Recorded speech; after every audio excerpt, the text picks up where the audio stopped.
All right, happy Thursday, everyone. Welcome to our first physical webinar. This webinar is focused on what is GraphQL and why and when to use GraphQL over REST API. Choosing the right architecture or an application layer is as essential as choosing the design of the product. A right architecture for your product can help you in many ways in the long term. From creating MVPs to scaling, a correct product architecture can help any startup, or for that matter, any product, to grow in future and be easily scalable as well as maintainable. But why do we need GraphQL over the already existing REST API? So to answer this question here, we have Maulik with us today, who is a software developer at level 3 with first principles with working with Integration Pro, and who has experience in working on GraphQL among other tech stacks, who is here to answer your questions. Also, before handing the stage to Maulik, for any questions from the audience, Maulik will answer those towards the end of the session. Over to you, Maulik. Thanks. Thank you, Gerard. Thank you everyone for joining. So today our topic is GraphQL versus REST. So we are comparing those two technologies, when to use and how to use these technologies. So let's discuss one by one. So let's start with the agenda: what, why, and when. So we need to discuss first what is the API. We need to understand how API work. Then we can discuss the GraphQL and REST API. Then we need to, if we know the GraphQL, then we can move ahead. Like why I need GraphQL, what is the difference between GraphQL and REST API, when to use the GraphQL and when to use the REST API. We will see some use case and demo, and decide like when to use the REST or Graph. So first, what is an API? So API stands for Application Programming Interface. API create or provide the bridge between two computers, two machines, two programs, client and server. So what is the client and server? What is the one computer and second computer? How you consider, how you divide them? So you can divide them. Client, one is the server, they will communicate with each other. Client you can consider like when whatever device or whatever machine where user can interact, mobile device, desktop device, or laptop. So now you understand, like API provide the communication bridge between a client and server. There are some technical things like API work, and client send the request, pass the data from client to server, and server will give the response where pass some data, and some data, that data client can use and create their UI. So what is the REST API? REST API stands for representational state transfer. It's an architectural constraint. Many people think like it's a protocol, it's a standard. No, it's just a architecture view where you need to design your payload, your schema, and based on that you can transfer one state to another state, client to server. Here in the REST API, we are exposing multiple endpoints. Based on the endpoints, client can communicate with the server. All the endpoints work on the HTTP protocol using JSON format. Why JSON? JSON is easy to readable by client and server. So this is the working demo of the REST API. Here in the right side, you can see we are creating the multiple APIs based on the resources. Here, user, post, comment, like, those are the resources for us. So in the first case, we are creating, our client is asking for create a user, and in the response, a server create the user and give some message or some response with the error, like is there any error, user is created or not, and if user is created, some user information. In the second scenario, client is asking for list of posts. Server will process that request and give the list of posts. See, here we are sending all the data. Client not asks like a specific data, I need a title, I need a description. Whatever data server will send, client need to fetch that data, process that data, and based on the data, a client need to create their UI. So solving this kind of the issue, we need to use, or we need to move on the GraphQL. So what is the GraphQL? Here some people has some wrong myths, like people thinking GraphQL is tool where they can create the API, or using the GraphQL they can API. No, GraphQL is just a query language, one layer on the server side where client has ability to ask or execute some query, and based on the client query, server will give the response specific data which is asked by client. So this is the working model of the GraphQL. In the server side, we are defining the types. After defining the types, we are creating some resolver. And here, client executing some query. Like in the example, in the diagram, you can see we are asking for a list of user, but I need only field name.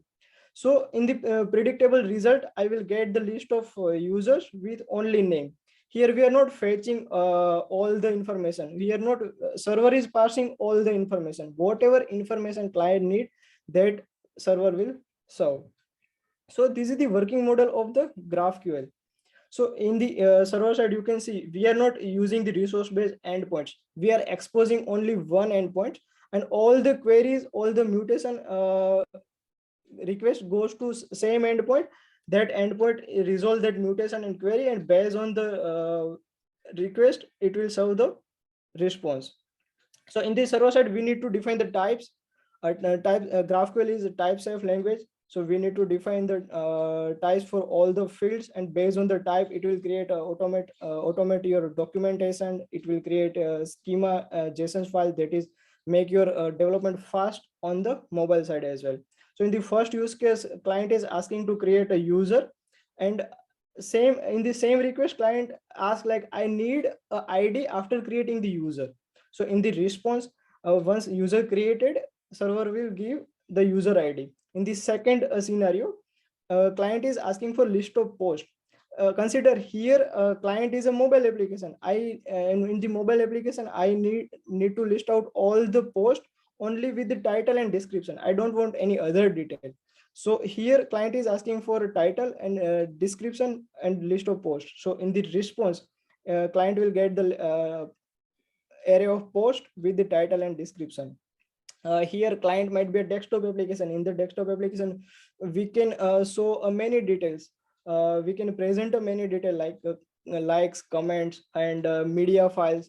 So in that case, same query, same mutation, client case use, and fetch multiple information.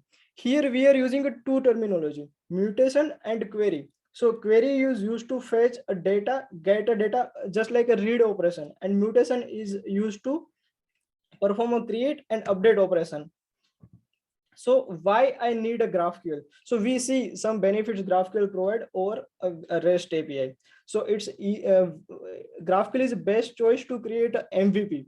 In the MVP, you need to create a small module. You need to go market that, and after then you can decide that module will work or not. So here you need to create uh, that module as soon as possible.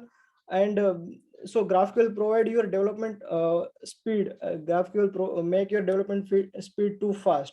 There is no overfetching or underfetching data. That means your performance is too much high. It's easy to integrate on both sides, client side and server side. There are many libraries available like GraphQL, Yoga, Apollo. Using that, that library gives the feasibility to integrate easily on the both sides.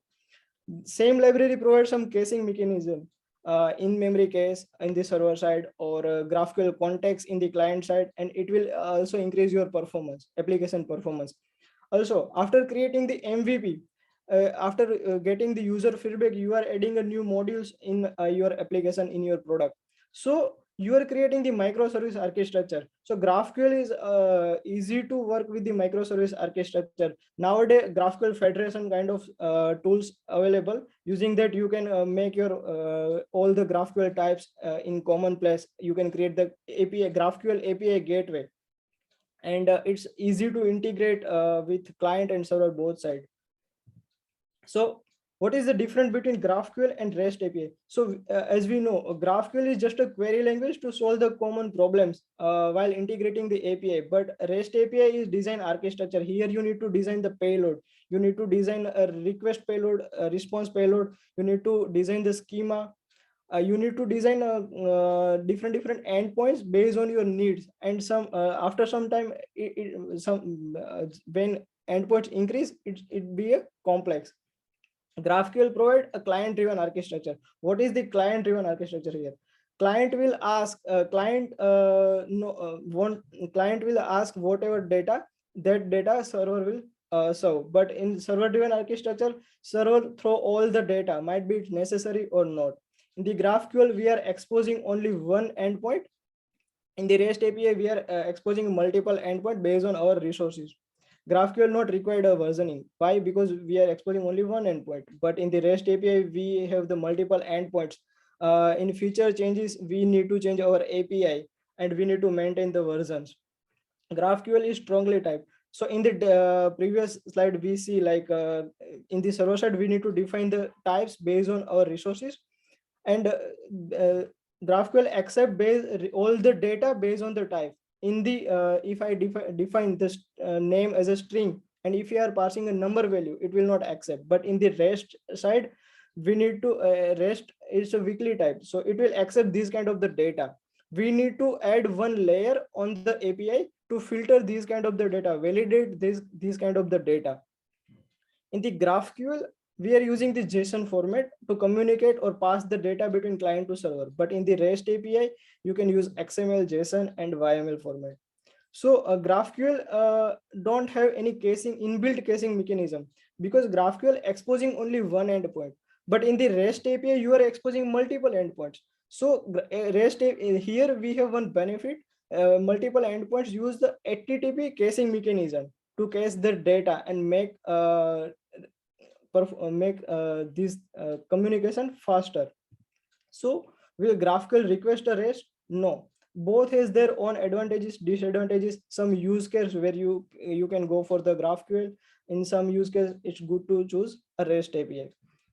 So when to use the REST API? When application follow the server-driven architecture, where server decide what to show on the client side. So in that case, you can use REST API.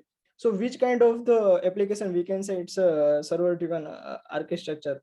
So here, if you are planning to expose your public APIs, you are expose your services to use third party APIs. So in that case, it's good to use a REST API. If you are targeting a single client like a mobile client or a desktop client, in that case also it's good to use a REST API. But if you are targeting a multiple type of the client like a mobile client and desktop client, so in that case GraphQL is good. Some application has a higher write operation but a less read operation. So when higher operation is there, it's good to use a REST API. When to use a GraphQL? So if your application follow the client driven architecture where client decide what I need to show on my screen, so in that case you can go for the GraphQL. If you are targeting a multiple devices like a mobile, desktop, so in the desktop you have the big screen, you can show lot amount of data. But in the mobile screen you have a limited screen size where you can show the less amount of data. So same query, same GraphQL endpoint will work for both of them. But in the REST API case, you need to create a separate API for them. When read operation is higher, like a social media application, stock market application, e-commerce application, where customer continuously watching some products, here read operation is higher. So GraphQL is a query language to fetch the data. So it's good to use a GraphQL here. So this is the general use case. Based on the diagram, you can understand like when to use the GraphQL or where to use a REST API. If you are creating a communication between a client and your server or your API gateway, it's good to use a GraphQL. But other side, if you have the multiple microservices and those microservices communicate with each other, in that case, you can communicate microservices communicate with each other using the REST API. So this is the use case of the REST API. Here, this is the chat application. So client forward one message to one device to another device. So we can use the REST API here. We just need to write the message. Here we are having the writing operation too much. We are sending message continuously. Chat service is responsible to forward your message to notification service using the queue system, and we are forwarding those messages using a push notification. We are not performing any higher read operation here. If you think like we are fetching a media, we are loading the media, so those media files directly comes from the bucket. We are not using REST API in these kind of scenarios. But in the e-commerce application, we are performing a read operation too much. We are targeting multiple audience here. So creating a communication between client and API gateway, it's good to use a GraphQL. But in other side, internally microservice communicate with each other using the REST API. If here a delivery service exposing some third-party APIs, might be it's required some third-party integrations. So in that case, we can use a REST API. So it's a demo time. Let's see. So here I create some APIs for a social media application where you can fetch a list of posts, and you can create the user, you can comment, and you can get a specific post by ID. So let's try with this. So in the REST API, we need a separate tool to test the REST API. In the GraphQL, we need a playground that provided by GraphQL inbuilt. When you create the GraphQL server, GraphQL playground available in your system. So we are creating the user here with some name.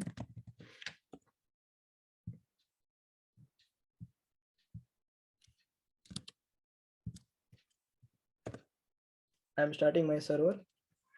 So this server expose a GraphQL endpoint plus APIs, both in one place. So this is the request sent by client, and this is the response sent by server. So here we are creating a user. So see, here this schema design is predefined. We are not asking anything or a specific field here. Whatever data server send, we need to fetch all the data. Here we need to create a versioning to maintain our API, or we need to design a versioning to solve the complexity of the API. So let me try this one. Here we are getting a list of posts for a mobile screen, but in the mobile screen, I want only description and title, not all the fields. But still server sending all the detail. It's necessary or not. See one thing here in the message, we are using MSG, short from the message, as a key. In while creating the user, it's throwing a message as a full form. So these kind of the means different architecture create your complexity, increase your complexity. It make your development fast.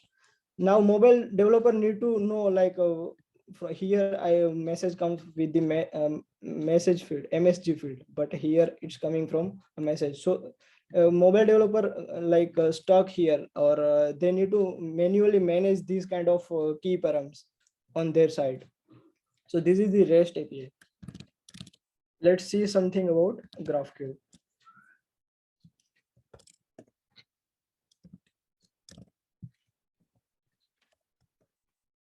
So GraphQL server start. So same URL you can use for health check. You don't need to add any extra route for health check. In the REST API, you need to create one endpoint like a health check, and using that health check route, your DevOps team can verify like your server is on or off.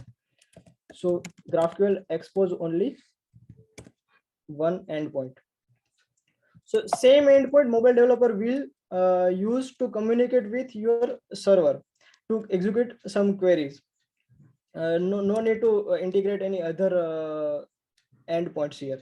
So, and here, see, this is the inbuilt tools provided by GraphQL. Here, a mobile developer can test all the queries and mutation, and backend developer also test their own query and mutation. No need any other tools here.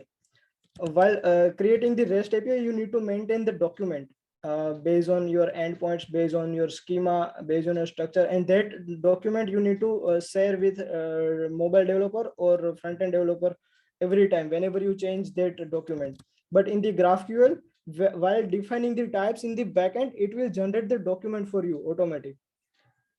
You don't need to create a separate document here. So see here, list of query that already defined in the backend side. So using that list, using the document, mobile developer can understand like these are the query available in the system, these are the mutation available in the system.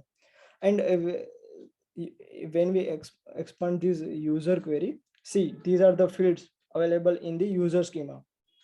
In the REST API, you whatever you mention in the document, mobile developer think like these are the fields available. If you miss any field like is delete, mobile developer think like there is no field like is delete. So this is the plus point of the GraphQL. So let's see how GraphQL works. So here we are creating the user. So this is the mutation to create the user. We are passing a list, some detail of the user to create. So in the response, we are getting ID and name. So while creating the request, we said like I need ID and name. If I need a username with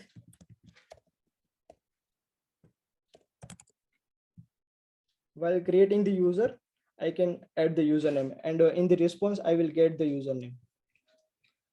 So this is the plus point of the GraphQL. In the post, if I am creating the UI for a mobile application, and in the mobile application I need to list out all the posts with the title and description. I don't want to show any comments, likes, which post created by which user. So here I am getting the list of post. I am not fetching over data or under data, but in tablet I can show the user by whom if this post is created. So here I can fetch the user detail.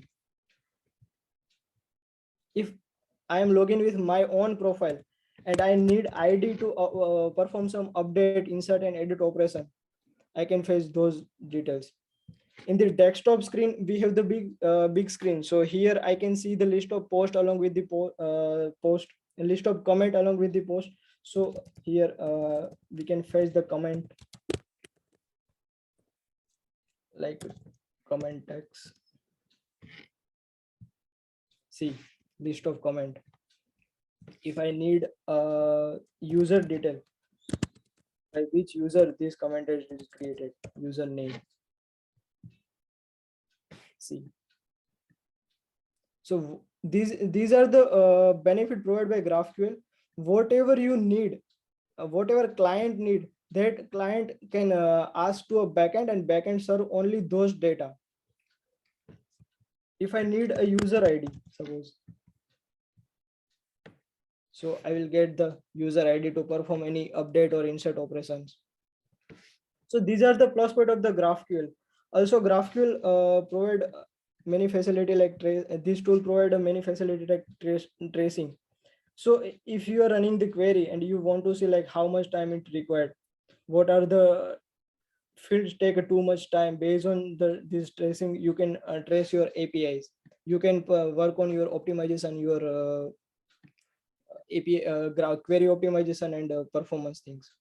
Here one thing is schema. This schema is very useful for a mobile developer. They can directly download this schema file. They can directly integrate that schema file with the mobile, their Android or iOS programming, and they can use this type to make these complete application type safe. So these are the benefit provided by GraphQL. Yeah. So in the final conclusion, we cannot say like GraphQL is best or a REST API is best. Based on the use case, based on the application architecture, we need to decide like we need to go for the GraphQL or we need to go for a REST API. Thank you. Yeah, Zara, you can continue.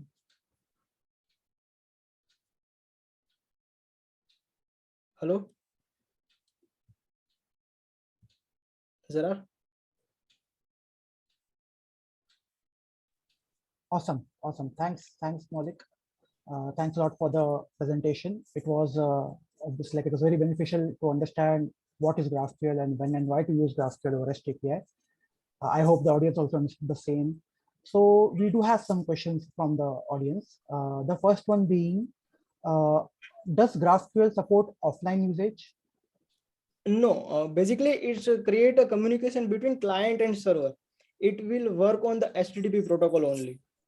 So if you are working creating on a online platform, in that case you can use the GraphQL. But if you are creating a local network and create some communication between two computers, in that case it's not useful. Awesome, got it. Yeah. So which language should I use for my GraphQL server? Is there any recommended language? So you we cannot say any specific language you can use, or you can create a server with any language, GraphQL server. Like you can create with PHP, Node.js or Python, any language you can use. Nowadays people are using the Go programming, Golang for creating the GraphQL server. Awesome. So as we know, GraphQL is relatively new as compared to REST API. So Yes. for someone who is already very much into REST API, how much difficult or easy is it to migrate to GraphQL? Okay, so it's a easy thing. Whatever you have for whatever module you have create multiple APIs, you can carry on with the API. But for the new features, new release, you can use the GraphQL, and slowly deprecated API you can remove from your main code base. Okay, so you mean we can have an application with both REST API as well as GraphQL, and Yes, slowly we would remove the REST APIs. correct, right. Awesome, fine, got it. Yeah. Okay. So we also have a question from coming in from Rohit, which is how can I protect my application from being hacked if I'm using GraphQL? Okay, so first we see like GraphQL is type safe language. So all the schema comes to a server. It's a type safe. So from creating some malicious request, we are securing our application there. Other than we are using the use context in the REST API, what we need to do to make our REST API secure, we need to create the middleware, and we need to apply this middleware for all the exposed endpoints. But here we have the single endpoint, so we can use the context and one single middleware. Using that you can make your GraphQL server secure. And other thing, there are many tools available like API gateway. So nowadays many companies start using these kind of tools, API gateway provided by AWS and API gateway provided by Azure. Using that also you can make secure your GraphQL server. Awesome, got it. Fine, thanks. We have a question from Keshav, which is if we use GraphQL from client side, so according to you, which is good to use for caching?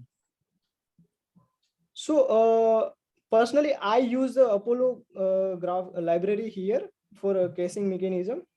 Apollo provide a context as well, GraphQL context. Using that, you can save your state, application state. You don't need any Redux or any other libraries here. And in the server side, Apollo provide in-memory cache things. And if you want to use a Redis for caching, that also supported by Apollo. So it's good to use Apollo. Might be GraphQL Yoga also provide, but we are using the Apollo and it's good here. Got it. Thanks. Yep. We have a question from Vishal who says, in GraphQL, what is the use of subscription? Okay, so if you know about the socket kind of things, like it when we provide a real-time solutions, like for a notification, when I update or I submit perform any action, in that case I need to send some notifications. This kind of the scenario, it's good to use a subscription. Basically socket, what is happen in the socket create the bi-directional, but in the subscription we are communicating with the one direction. Server trigger one event and client will receive that event, and based on the event it will show or it will update your state. So general language we can say it's a notification or push notification. Okay. Yeah. Okay. We have a question from Jasmeet as well, which is, will GraphQL be the future in the development world as a standard used by everyone? So nowadays everyone start using the GraphQL. So we cannot say like you only using the GraphQL we fulfill all the requirement, but using the REST API and using the GraphQL, both we can fulfill all the our needs. Okay. Yeah. Awesome. Fine. Thanks a lot. We have a question from Palash as well, who says, how can we fetch a query in component class in React? Okay. So component class. So Yes. here we can use a higher order component, create a container, and using that container you can so you can overlap your component inside the container, and you can write all the GraphQL related business logic inside the component. Okay. Inside the container. Okay. So whenever your component will render, it will fetch all the data, it will execute, or it will fire the query to a backend. We have one more question from Naveen, which is like, you showed a graphical playground, right? Yes. So, and in case of REST, you showed a tool. Yes. So, can we also use a tool for GraphQL APIs, or we have to depend on the playground only? No, we can use many tools nowadays. Postman and many other tools are available that provide this kind of the facility. Even Insomnia it still provide a facility to run your GraphQL queries. Okay. Okay. Got it. Okay. Yes. There is one more follow-up question from Keshav, which is, as you mentioned that we cannot use GraphQL when we have multiple microservices, I think he meant. Can you please explain what are the challenges there? Okay, so first, what I feel here, if you are creating a different microservices, your type, you are writing your some types. Like in the example we have written a type for a user. So if you are creating a type for a authentication service, you cannot use same type to other service. You need to create a same type for another service. So you are replicating your code.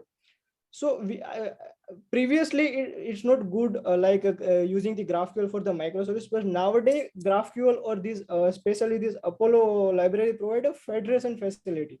Using that you can create a different microservices, and you can compile your all the different types from the different microservices in the one place, and that place you can say it's a GraphQL API gateway. Okay, okay, Yeah. okay, fine, fine. One last question from Jasmeet, which is GraphQL a database technology? No, it's not a database technology.